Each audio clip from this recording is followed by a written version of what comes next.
C'était un matin tranquille dans un petit village où le temps semblait marcher plus lentement que partout ailleurs. Les cloches de l'église sonnaient doucement, au loin, et la lumière du soleil filtrait à travers les rideaux en dentelle de la maison de Marcel, un grand-père au regard bienveillant et aux mains marquées par des années de travail. Il avait toujours vécu simplement, entouré de livres anciens, d'une vieille radio à lampe et d'un téléphone qu'il utilisait à peine.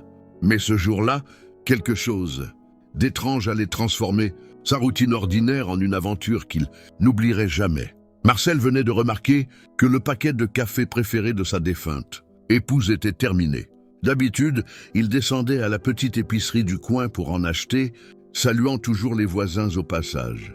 Pourtant, la pluie tombait, averse ce matin-là, et l'idée de sortir lui paraissait décourageante. Son petit-fils, Lucas, lui avait montré quelques jours plus tôt comment on pouvait faire des achats directement depuis le téléphone. Marcel avait hoché la tête à l'époque, pensant que c'était une lubie de jeune. Mais les mots de Lucas résonnaient maintenant dans sa tête comme un défi amical. Il posa doucement ses lunettes sur son nez et prit son téléphone avec prudence, comme on tiendrait un oiseau fragile. L'écran s'illumina et pendant un instant, il eut le sentiment d'avoir ouvert une porte vers un autre monde. Il chercha l'application que Lucas avait installée et appuya maladroitement sur l'icône colorée.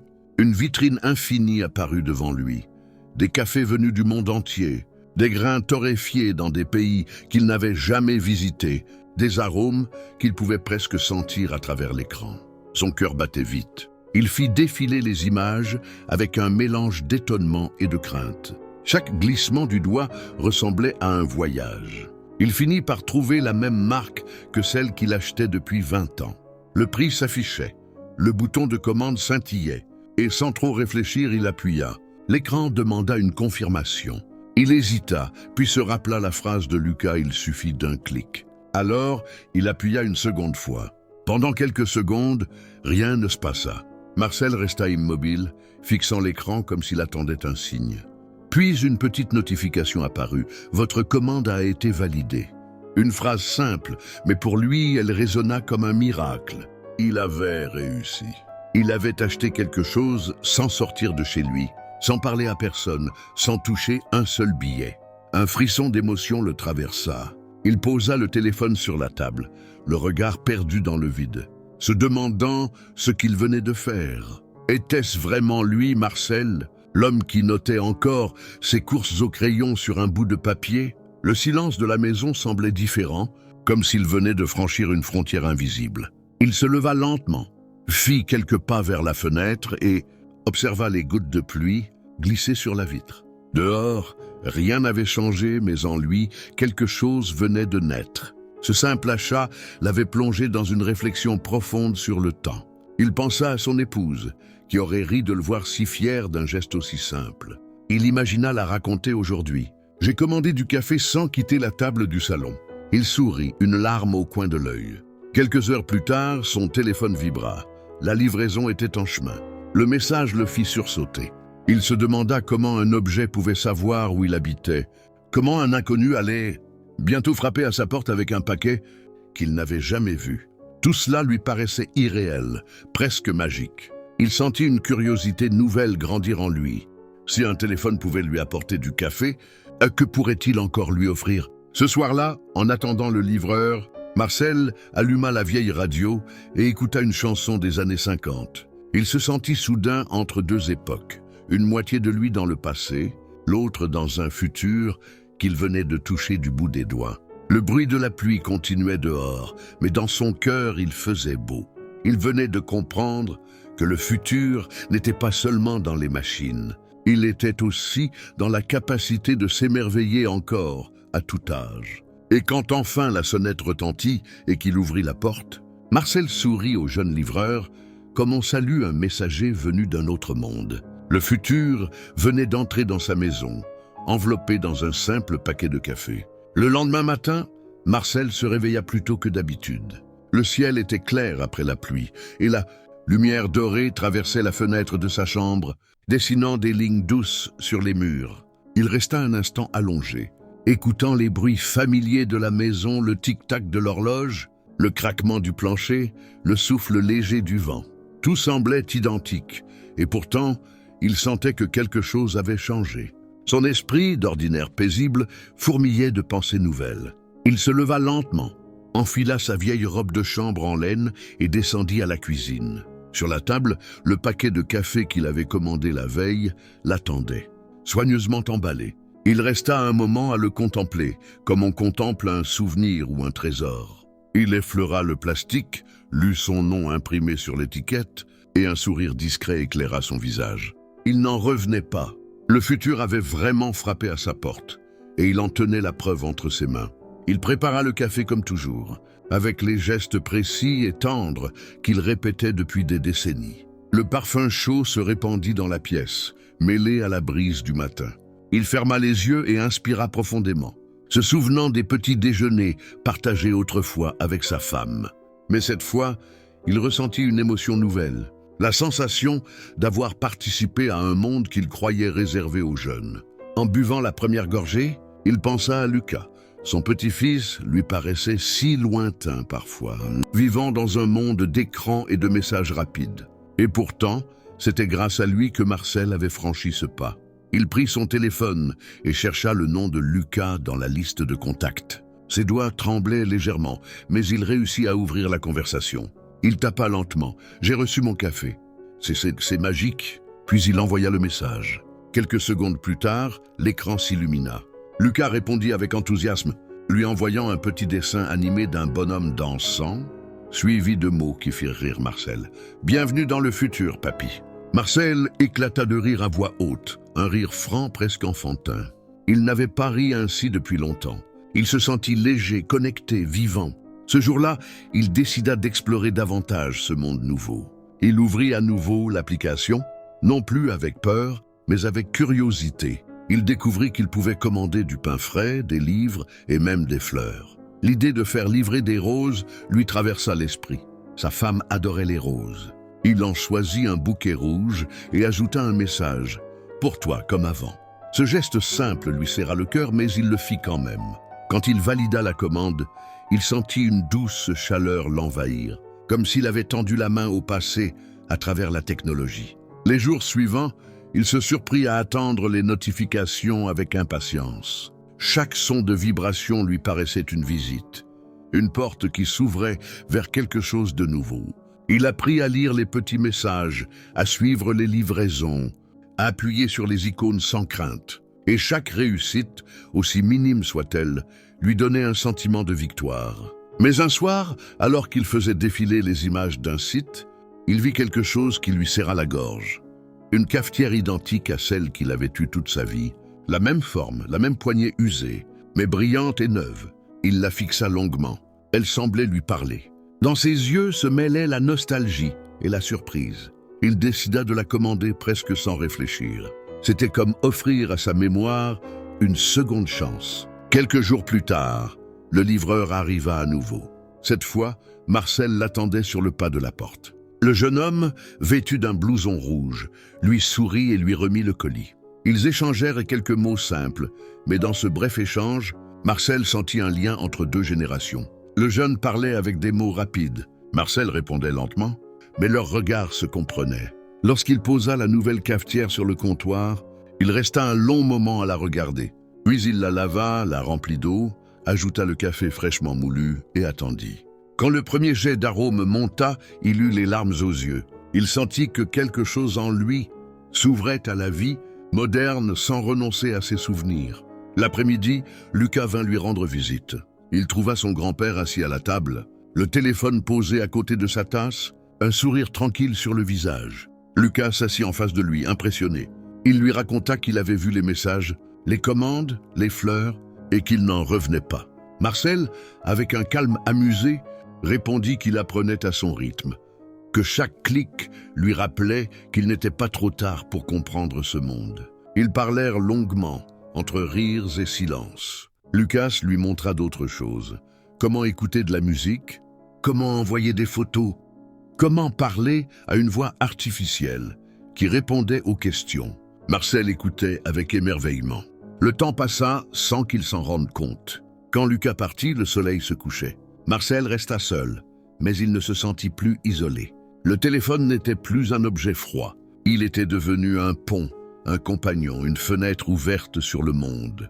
Et dans ce silence apaisé, il comprit que le futur ne l'avait pas dépassé.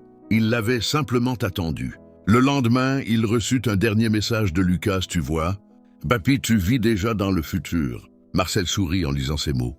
Il leva les yeux vers la fenêtre et, dans le reflet du verre, il se vit lui-même.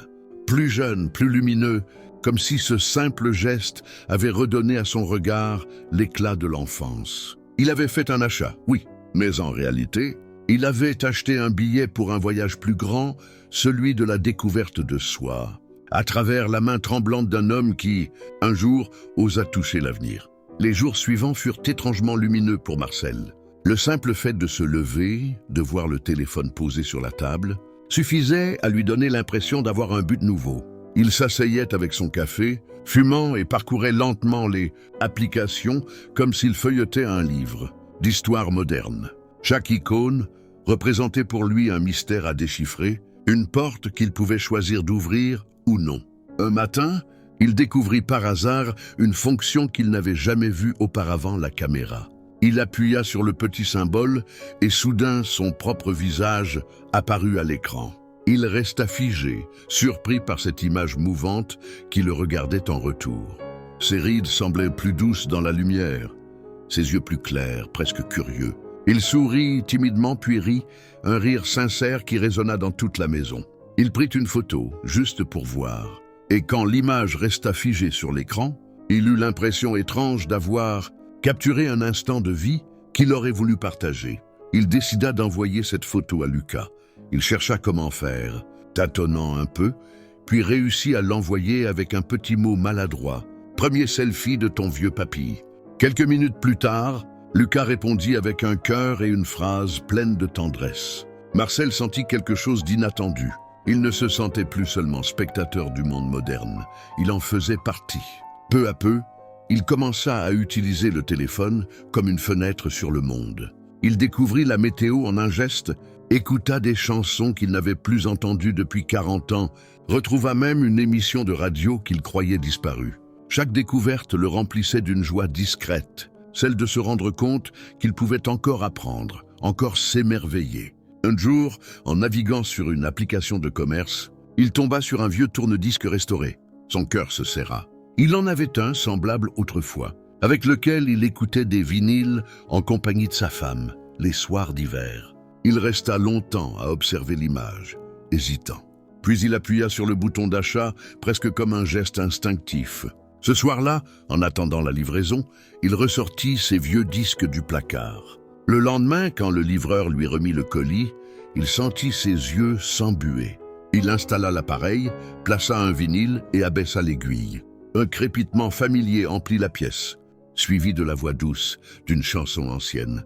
Le son résonna comme un souvenir revenu de très loin. Marcel ferma les yeux et sentit les années s'effacer. La technologie venait de lui rendre un fragment du passé. Et cette fois, il comprit que le futur n'effaçait pas les souvenirs. Il les prolongeait autrement. Le soir, il reçut un appel vidéo de Lucas. L'écran s'alluma et soudain, le visage souriant de son petit-fils apparut devant lui. Marcel mit un instant à comprendre comment répondre, mais quand il y parvint, il éclata d'un rire émerveillé. Lucas, de son côté, riait aussi de le voir si ému. Ils parlèrent longuement. Marcel lui montra le tourne-disque, le café, la cafetière, tout ce qu'il avait appris à utiliser. Lucas le regardait avec une admiration sincère, comprenant que son grand-père, malgré les années, venait de franchir un pont invisible vers le monde moderne. Quand l'appel se termina, Marcel resta un moment immobile, observant le reflet de son visage dans l'écran noir. Il se dit que la vie ressemblait à ce téléphone plein de boutons qu'on n'ose pas toujours toucher, mais qui, quand on le fait, ouvrent des portes vers des émotions qu'on croyait perdues. Il commença alors à tenir un petit carnet, notant chaque découverte, chaque émotion ressentie. Il y écrivit « Aujourd'hui, j'ai parlé au futur » et il m'a répondu avec un sourire. Puis un autre jour, j'ai compris que les machines ne remplacent pas les cœurs. Elles les relient. Les voisins, intrigués, commencèrent à parler de lui. On disait que Marcel s'était mis à la technologie. que même le facteur l'avait vu sourire en recevant des colis mystérieux. Certains riaient gentiment, d'autres l'admiraient. Un matin, sa voisine Jeanne frappa à sa porte pour lui demander comment commander un livre. Marcel, fier et touché, lui montra patiemment, expliquant pas à pas. En quelques jours, d'autres personnes du quartier vinrent le consulter. Sans le vouloir, Marcel était devenu un guide. Chaque fois qu'il aidait quelqu'un, il se sentait un peu plus utile, un peu plus vivant. Il découvrit que partager ses apprentissages était encore plus gratifiant que de les faire seul. Le petit téléphone, jadis source d'inquiétude, était devenu un instrument de lien et d'humanité. Un dimanche, Lucas arriva sans prévenir, accompagné de 2 amis. Ils filmèrent Marcel en train de montrer à Jeanne comment faire une commande. Plus tard, Lucas lui expliqua qu'il avait publié la vidéo sur Internet et qu'elle avait reçu des milliers de vues. Marcel resta bouche bée. Il n'avait jamais imaginé qu'un simple geste puisse toucher autant de monde. Le soir même, il lut quelques commentaires. Des gens remerciaient, disaient que son sourire leur rappelait leurs propres grands-parents, que sa curiosité leur donnait envie d'apprendre. Marcel sentit une chaleur nouvelle envahir sa poitrine. Ce n'était plus seulement lui qui apprenait à vivre dans le futur. Le futur, désormais, apprenait quelque chose de lui. Il posa le téléphone, leva les yeux vers le ciel étoilé visible depuis la fenêtre. Dans le silence paisible de sa maison, il murmura pour lui-même que peut-être le vrai progrès n'était pas d'avoir tout à portée de main, mais de ne jamais cesser de tendre la main vers l'autre. Et cette pensée simple, douce et lumineuse lui donna la sensation qu'il avait enfin trouvé sa place dans le monde moderne. Les semaines passèrent, et Marcel s'habitua à ce rythme nouveau, entre modernité et souvenir. Chaque matin, il se préparait un café avec la même cafetière brillante, lançait une musique sur son téléphone et laissait les notes remplir la maison. Il n'aurait jamais cru qu'à son âge, il pourrait ressentir une telle curiosité pour la technologie. Pourtant, à présent, cela faisait partie de sa vie.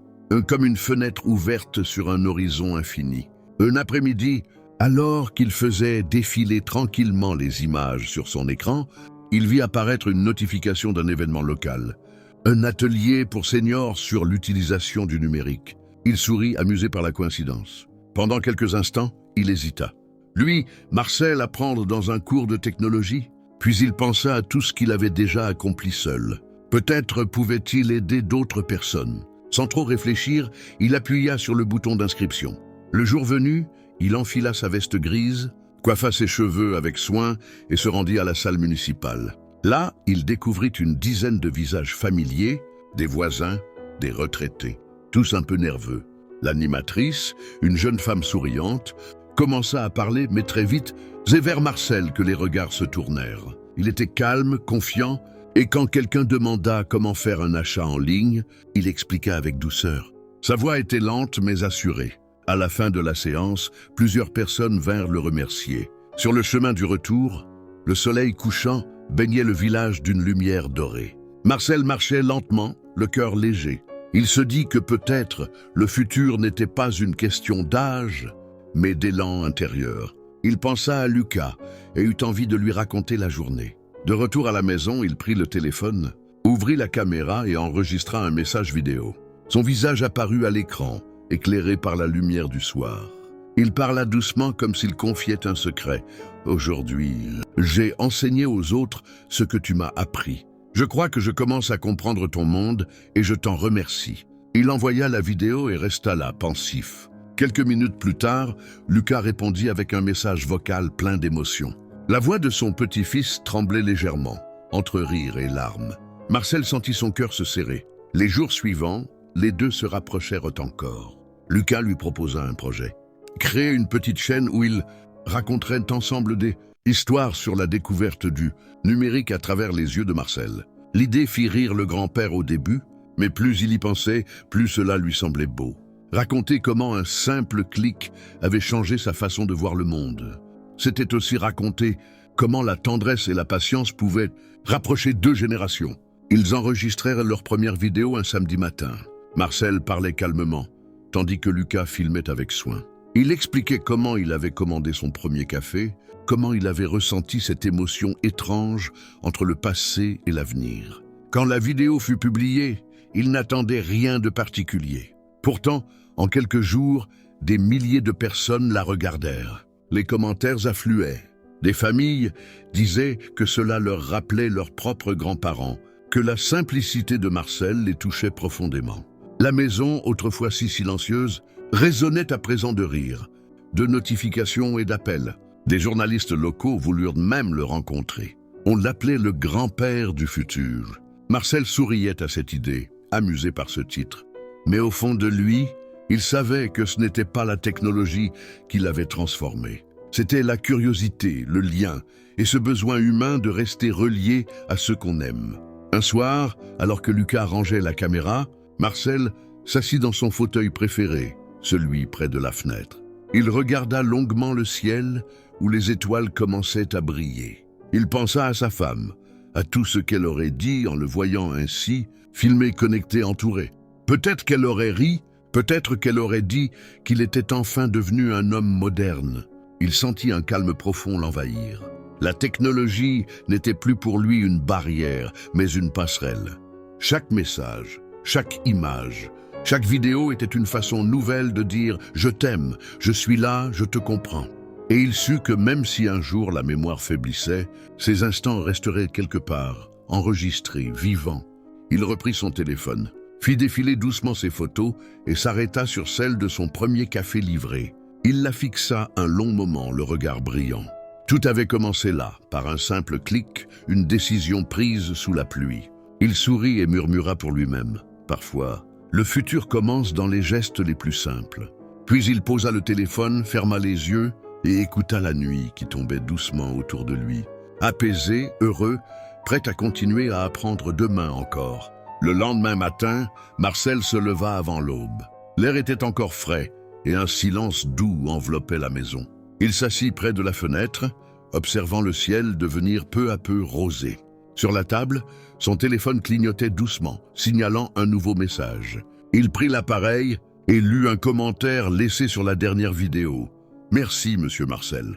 Grâce à vous, j'ai enfin osé montrer à ma grand-mère comment utiliser le téléphone. Elle a ri pour la première fois depuis longtemps. » Ces mots simples lui touchèrent le cœur. Il resta un long moment immobile, respirant lentement, ressentant une fierté douce et une gratitude sincère. Lui, un vieil homme qui croyait avoir tout vécu, découvrait qu'il pouvait encore inspirer. Il pensa à tout ce qu'il avait appris en quelques semaines. Non seulement comment utiliser un téléphone, mais comment garder l'âme ouverte au changement. Comment transformer la peur en curiosité. Plus tard, Lucas vint prendre le petit déjeuner avec lui. Ils partagèrent le café, comme à leur habitude. Mais cette fois, quelque chose était différent. Lucas le regardait avec admiration, presque avec tendresse. Il dit doucement qu'il voulait continuer ce projet ensemble. Aller dans d'autres villages, rencontrer d'autres grands-parents, raconter leurs histoires. Marcel accepta sans hésiter. L'idée d'aider d'autres, personne à découvrir. Ce qu'il avait lui-même ressenti le remplissait d'énergie. Les semaines suivantes furent remplies de voyages, de rencontres et de sourires. Dans chaque village, Marcel trouvait un visage qui lui rappelait quelqu'un, une voix qui lui faisait penser à sa jeunesse. Il écoutait, expliquait, montrait, et toujours avec la même patience. Des mains tremblantes tenaient le téléphone comme lui autrefois. Des rires s'élevaient quand enfin la vidéo ou la photo apparaissait à l'écran. Partout où il allait, il voyait la même lumière dans les yeux des gens, celle de la découverte, celle du lien retrouvé avec leurs petits-enfants. Un jour, après une longue journée d'enregistrement, Marcel et Lucas s'assirent sur un banc au bord d'un lac. Le soleil descendait lentement, se reflétant sur l'eau calme. Marcel resta silencieux un moment, puis dit à voix basse que tout cela, il ne l'aurait jamais imaginé. Il croyait que la vieillesse était une route qui se rétrécissait, mais il avait découvert qu'elle pouvait encore s'élargir, s'illuminer. Lucas l'écouta attentivement, ému. Il lui répondit que grâce à lui, beaucoup de jeunes voyaient désormais la technologie autrement, comme un outil pour relier, non pour séparer. Cette phrase resta dans l'esprit de Marcel. Il se rendit compte que le futur, celui qu'il craignait tant, n'était pas une machine froide. Le futur, c'était ces moments partagés, ces regards, ces voix à travers l'écran. C'était la possibilité d'aimer autrement, de transmettre d'une manière nouvelle. Quand ils rentrèrent chez lui ce soir-là, la maison semblait encore plus chaleureuse. Lucas installa sur le mur un petit cadre numérique où défilaient les photos de leurs aventures, Marcel montrant un écran à une grand-mère, riant avec des enfants, levant son téléphone vers le ciel. Le grand-père resta longtemps à regarder ces images changer doucement, chacune contenant un fragment de sa nouvelle vie. Avant d'aller se coucher, il prit encore une fois son carnet et écrivit lentement « Aujourd'hui, j'ai compris que le futur n'est pas une question de temps, mais de cœur. » Puis il ferma les yeux et sourit. Quelques jours plus tard, la mairie invita Marcel à une cérémonie symbolique. On voulait le remercier pour avoir inspiré tant de gens. Sur la scène, entouré de jeunes et de personnes âgées, il parla d'une voix tremblante mais pleine de lumière. Il raconta comment tout avait commencé, un matin de pluie, avec un simple café commandé sur un téléphone. Le public écoutait en silence, ému. À la fin, il reçut une ovation. Lucas le rejoignit, lui prit la main et lui dit qu'il venait de prouver que le futur pouvait aussi appartenir à ceux qui avaient connu un monde sans écran. Marcel hocha la tête, les yeux brillants. Ce soir-là, en rentrant chez lui, il posa son téléphone sur la table, mais cette fois, il ne le vit plus comme un objet. Il le regarda comme un symbole de tout ce qu'il avait compris, que la vie, à tout âge, reste pleine de premières fois. Dans le calme du soir, il alluma une dernière fois le tourne-disque.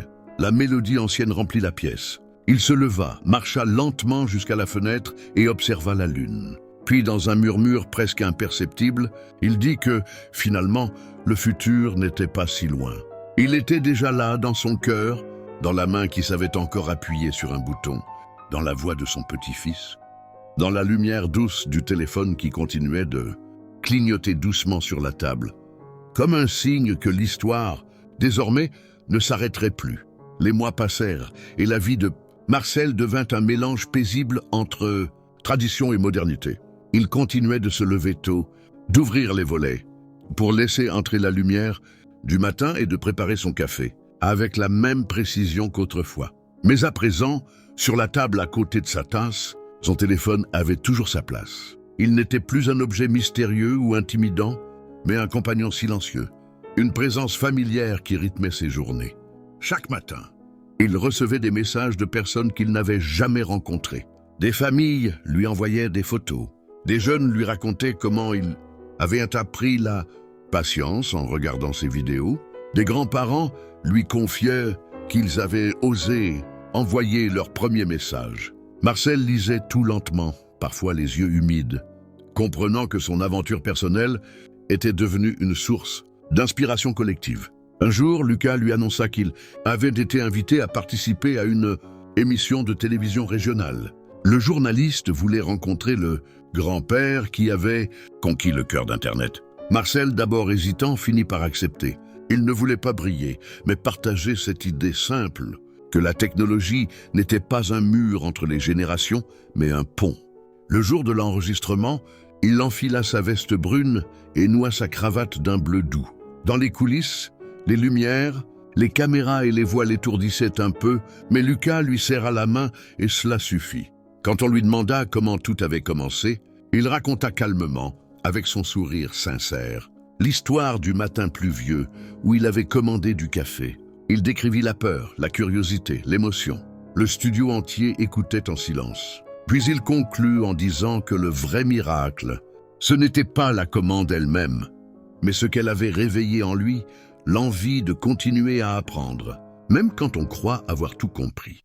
À la fin de l'émission, une jeune femme du public s'approcha pour lui dire que son grand-père aussi avait peur des nouvelles choses, mais qu'elle allait désormais lui montrer la vidéo de Marcel. Il la remercia d'un sourire, comprenant qu'à travers son histoire, des centaines d'autres commenceraient peut-être la leur. De retour chez lui, il retrouva la tranquillité de sa maison. Le silence, autrefois pesant, était maintenant un refuge doux. Il alluma sa radio, prit son carnet et nota « Aujourd'hui, j'ai parlé à des inconnus et j'ai vu dans leurs yeux la même lumière que celle que j'avais quand j'ai cliqué pour la première fois. La lumière de la curiosité. Les saisons changèrent, mais sa passion resta. Il se mit à apprendre de nouvelles choses. Il découvrit les appels vocaux à plusieurs, la traduction instantanée, les cartes virtuelles. Parfois, il riait de ses erreurs, parfois il restait émerveillé. Lucas disait souvent que son grand-père n'était plus seulement un utilisateur du futur, mais un explorateur du présent. Un soir d'automne, alors que le vent soufflait fort dehors, Marcel reçut un message inattendu. Une jeune fille du Canada lui écrivait « Mon grand-père est parti l'année dernière, mais grâce à vos vidéos, j'ai eu l'impression de lui reparler. Merci d'avoir redonné un peu de sa voix à ma mémoire. » Il resta longtemps à regarder ce message, profondément touché. À cet instant, il comprit pleinement la portée de ce qu'il avait fait. Il n'avait pas seulement appris à utiliser un téléphone, il avait réappris à communiquer avec le monde. Les jours devinrent plus courts, l'hiver arriva doucement. Marcel aimait ces soirées calmes où la lumière du téléphone éclairait faiblement le bois de la table. Il écoutait les messages vocaux de Lucas, des musiques d'autrefois, et se sentait entouré même dans la solitude. Parfois, il pensait à sa femme et se disait qu'elle aurait aimé cette époque. Il imaginait qu'elle lui dirait de continuer, de ne jamais cesser d'apprendre, car le cœur, lui aussi, a besoin de nouveautés pour rester vivant. Puis vint le printemps. Les fleurs renaissaient dans le jardin et les rayons du soleil entraient à nouveau dans la cuisine. Marcel, plus serein que jamais, se sentait en harmonie avec ce monde en mouvement.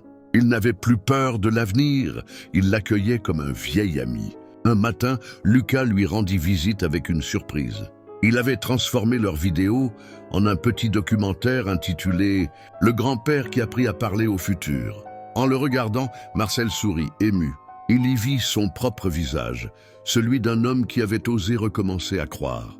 Ce soir-là, il sortit dans le jardin, leva les yeux vers le ciel clair et sentit la brise fraîche sur son visage. Il pensa que le futur, finalement, n'était pas dans les écrans, ni dans les machines, mais dans le courage d'aimer encore la vie, de tendre la main vers le monde même quand il change. Il rentra, posa son téléphone près de lui, et avant d'éteindre la lampe, il murmura une phrase simple. « J'ai fait un achat un jour, et sans le savoir, j'ai acheté un billet pour continuer à vivre. » Puis il s'endormit paisiblement, le cœur rempli de gratitude, comme un homme qui, après tant d'années, avait enfin trouvé le secret du temps présent.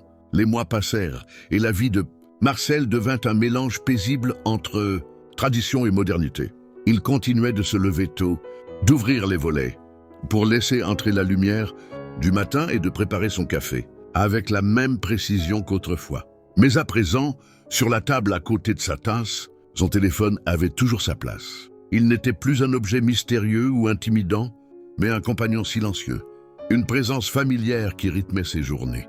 Et messages de personnes qu'il n'avait jamais rencontrées. Des familles lui envoyaient des photos. Des jeunes lui racontaient comment ils avaient appris la patience en regardant ses vidéos. Des grands-parents lui confiaient qu'ils avaient osé envoyer leur premier message. Marcel lisait tout lentement, parfois les yeux humides, comprenant que son aventure personnelle était devenue une source d'inspiration collective. Un jour, Lucas lui annonça qu'il avait été invité à participer à une émission de télévision régionale. Le journaliste voulait rencontrer le grand-père qui avait conquis le cœur d'Internet. Marcel, d'abord hésitant, finit par accepter. Il ne voulait pas briller, mais partager cette idée simple que la technologie n'était pas un mur entre les générations, mais un pont. Le jour de l'enregistrement, il enfila sa veste brune et noua sa cravate d'un bleu doux. Dans les coulisses, les lumières, les caméras et les voix l'étourdissaient un peu, mais Lucas lui serra la main et cela suffit. Quand on lui demanda comment tout avait commencé, il raconta calmement, avec son sourire sincère, l'histoire du matin pluvieux où il avait commandé du café. Il décrivit la peur, la curiosité, l'émotion. Le studio entier écoutait en silence. Puis il conclut en disant que le vrai miracle, ce n'était pas la commande elle-même, mais ce qu'elle avait réveillé en lui, l'envie de continuer à apprendre, même quand on croit avoir tout compris. À la fin de l'émission, une jeune femme du public s'approcha pour lui dire que son grand-père aussi avait peur des nouvelles choses, mais qu'elle allait désormais lui montrer la vidéo de Marcel. Il la remercia d'un sourire, comprenant qu'à travers son histoire, des centaines d'autres commenceraient peut-être la leur. De retour chez lui, il retrouva la tranquillité de sa maison. Le silence, autrefois pesant, était maintenant un refuge doux. Il alluma sa radio, prit son carnet et nota « Aujourd'hui, j'ai parlé à des inconnus et j'ai vu dans leurs yeux la même lumière que celle que j'avais quand j'ai cliqué pour la première fois. La lumière de la curiosité. Les saisons changèrent, mais sa passion resta. Il se mit à apprendre de nouvelles choses. Il découvrit les appels vocaux à plusieurs, la traduction instantanée, les cartes virtuelles. Parfois, il riait de ses erreurs. Parfois, il restait émerveillé. Lucas disait souvent que son grand-père n'était plus seulement un utilisateur du futur, mais un explorateur du présent. Un soir d'automne, alors que le vent soufflait fort dehors, Marcel reçut un message inattendu. Une jeune fille du Canada lui écrivait « Mon grand-père est parti l'année dernière, mais grâce à vos vidéos, j'ai eu l'impression de lui reparler. Merci d'avoir redonné un peu de sa voix à ma mémoire. » Il resta longtemps à regarder ce message, profondément touché. À cet instant, il comprit pleinement la portée de ce qu'il avait fait. Il n'avait pas seulement appris à utiliser un téléphone, il avait réappris à communiquer avec le monde. Les jours devinrent plus courts, l'hiver arriva doucement. Marcel aimait ces soirées calmes où la lumière du téléphone éclairait faiblement le bois de la table. Il écoutait les messages vocaux de Lucas, des musiques d'autrefois, et se sentait entouré même dans la solitude. Parfois, il pensait à sa femme et se disait qu'elle aurait aimé cette époque. Il imaginait qu'elle lui dirait de continuer, de ne jamais cesser d'apprendre, car le cœur, lui aussi, a besoin de nouveautés pour rester vivant. Puis vint le printemps.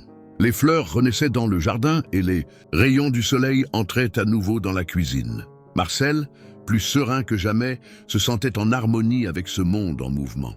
Il n'avait plus peur de l'avenir, il l'accueillait comme un vieil ami. Un matin, Lucas lui rendit visite avec une surprise.